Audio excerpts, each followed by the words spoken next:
Netflix 3 body problem series को शुरू करते हैं। सीरीज के पहले कुछ एपिसोड्स 2 टाइम पीरियड पर चलते हैं। पहला 1966 से 1985 का दौर और दूसरा 2024 का, मतलब जो प्रेजेंट टाइम है हमें 1966 का चाइना दिखाया जाता है, जहां इस वक्त कल्चरल रेवोल्यूशन चल रहा था।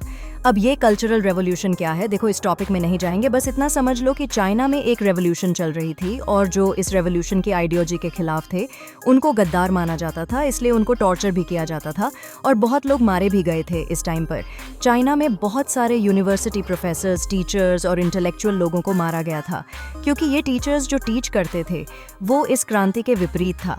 हम देखते हैं कि बीजिंग की सिन्वा यूनिवर्सिटी में बहुत सारे क्रांतिकारी जो स्टूडेंट्स ही हैं वो इकट्ठा हुए हैं और यहाँ ये जिटाई नाम के फिजिक्स के प्रोफेसर को ग्रैब करके उनको गद्दार घोषित कर दिया गया है। ये सब कुछ उनकी बेटी ये वेंजिए भीड़ से देख रही थी। वो बेबस है, वो कुछ नहीं कर सकती है, उन्हें बेल्टों से मारा जा रहा है और इतनी मार से उनकी डेथ हो जाती है। ये वेंजिए अपने फादर की मौत देखी थी और वो यह देख बहुत टूट जाती है। अब यहाँ से सीन शिफ्ट होता है प्रेजेंट टाइम 2024 के लंदन में। हम ब्रिटिश इन्वेस्टिगेटर क्लेरेंस को देखते हैं जो अपने कलीग कॉलिंस के साथ एक क्राइम सीन पर है। ये दोनों स्ट्रेटेजिक इंटेलिजेंस एजेंसी के लिए काम करते हैं। यहाँ पर एक साइंटिस्ट ने सुसाइड कर लिया है। इस साइंटिस्ट ने अपने घर की दीवार पर अपने ही खून से कुछ नंबर्स लिखे हुए थे जो किसी काउंटडाउन टाइमर की तरह दिख रहे थे और साथ में लिखा था I can still see it. Scientist ने एक चाकू से खुद की बॉडी में कई कट्स किए और उसी चाकू से अपनी आईज निकाल ली थी। क्लेरेंस की बातों से हम व्यूअर्स को पता चलता है कि बहुत टाइम से कई साइंटिस्ट सुसाइड कर रहे हैं, लेकिन इस सब का रीज़न क्या है ये अब तक अननोन है।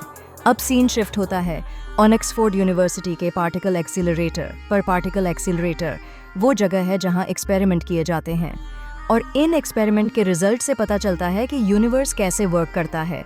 यहाँ हम वेरा और सोल से मिलते हैं। वेरा यहाँ पार्टिकल एक्सीलरेटर प्रोग्राम की लीडर है और सोल उसका लैब असिस्टेंट। इन दोनों की बातों से पता चलता है कि ये एक्सपेरिमेंट पे काम कर रहे थे, लेकिन अब ये एक्सपेरिमेंट बंद कर दिया गया है। और ये भी पता चलता है कि पिछले 60 साल की जो साइंस और साइंटिफिक थ्योरी थी अब वो काम नहीं कर रही हैं। मतलब अब जो साइंस है उसका कोई सेंस नहीं बन रहा है। सोल कहता है कि अब साइंस खत्म हो चुका है। देखो, सोल का ये कहना कि साइंस खत्म हो चुका है ये बहुत बड़ा स्टेटमेंट है, क्योंकि हम इंसानों ने आज तक इतनी जो प्रोग्रेस की है वो साइंस ऐसी है, और अगर साइंस खत्म तो हम इंसानों की प्रोग्रेस खत्म। खैर, सोल इस साइंस वाली बात से परेशान है। वेरा कहती है कि सोल तुम्हारे पास पूरी लाइफ पड़ी है, यूं हार मत मानना। वेरा का कहना था कि आइंस्टाइन की भी सारी बातें सही नहीं थीं और अगर इसे कोई सुलझा सकता है तो वो सोल है। तो इस बात से ये क्लियर हो जाता है कि सोल बहुत ही स्मार्ट है। यहाँ जाते वक्त वेरा पूछती है कि क्या सोल तुम गॉड में मानते हो? सोल ना में जवाब देता है और वेरा फिर वहाँ से जाकर एक टैंक में कूदकर सुसाइड कर लेती है। मतलब अब तक हम 2 साइंटिस्ट की मौत देख चुके हैं और कई साइंटिस्ट ऑलरेडी खुदकुशी कर चुके हैं। खैर, अब सीन शिफ्ट होता है जिन चैंग और अस्टीना सलाजार की ओर। अस्टीना को अब मैं ओगी कहकर रेफर करूंगा। ये दोनों एक बार में चिल कर रहे होते हैं। मैं आपको इनका बैकग्राउंड दे देता हूँ। देखो, जिन एक सीनियर इंटेलिजेंट रिसर्चर है जो पार्टिकल एक्सीलरेटर से आए रिजल्ट की स्टडी करती है। हाँ, वही एक्सीलरेटर जहाँ सोल काम करता है। और ओगी एक नैनो टेक्नोलॉजिस्ट है और उसने अपनी कंपनी बनाई है जिसके थ्रू उसने एक ऐसा नैनो फाइबर बनाया है जो इतना पतला है कि इंसानी आंखें उसे देख ही नहीं सकती।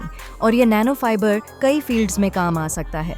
जिन बताती है कि फिजिक्स बेकार होती जा रही है, वो ओगी को सोल वाले एक्सीलरेटर के रिजल्ट दिखाती है। और यहाँ भी वही बात होती है कि ऐसे रिजल्ट इम्पॉसिबल हैं, इनका कोई सेंस नहीं है और साइंस खत्म हो रही है। यहाँ पर एक अजीब चीज़ होती है। ओनगी को अपनी आंखों के सामने एक काउंटडाउन टाइमर दिखने लगता है जो सिर्फ उसी को दिख रहा था जिनको सोल का कॉल आता है, और तब इन दोनों को पता चलता है कि वेरा ने खुदकुशी कर ली है। अब सीन शिफ्ट होता है वेरा के फ्यूनरल वाले दिन, जहां हम 2 और कैरेक्टर से मिलते हैं।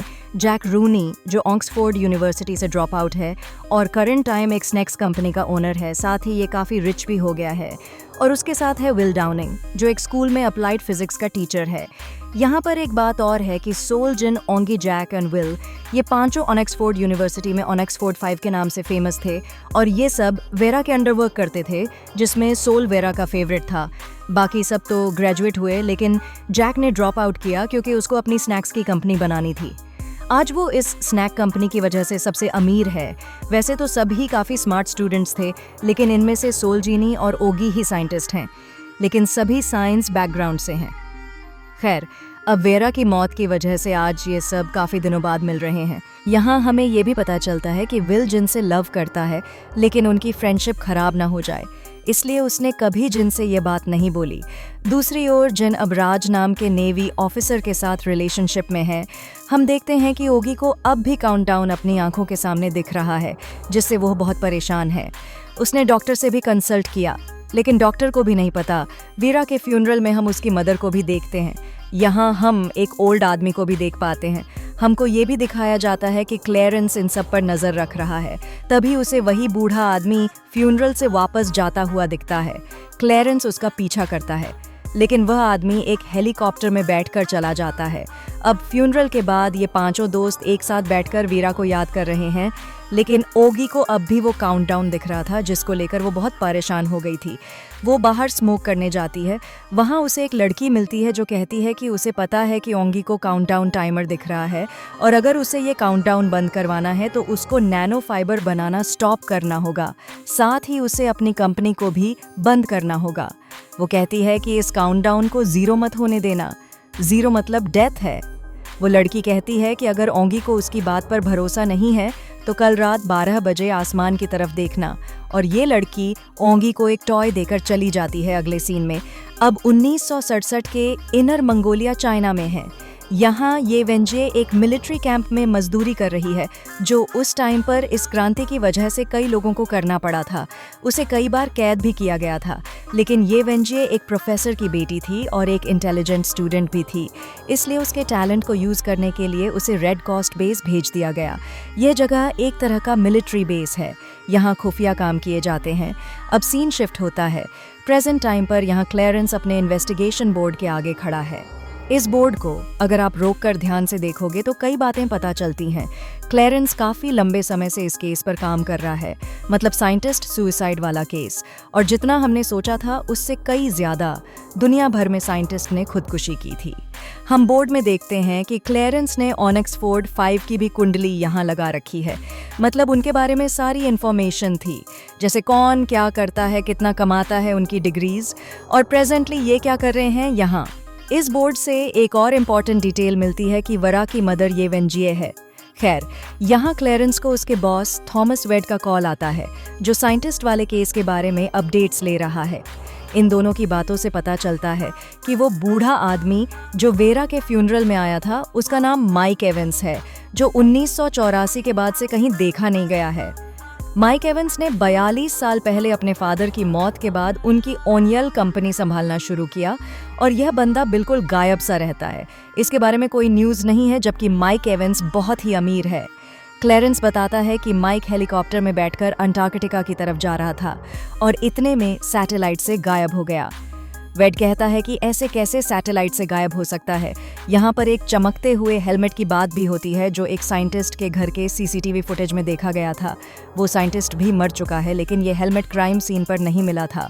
अब यहाँ से सीन शिफ्ट होता है वेरा के मदर के घर में, जहाँ जिन ये वेंजे के साथ बैठी है और उससे पूछ रही है कि वेरा ऐसे कैसे अपने आप को ख़त्म कर सकती है। लेकिन ये वेंजी को इस बारे में कुछ पता नहीं था।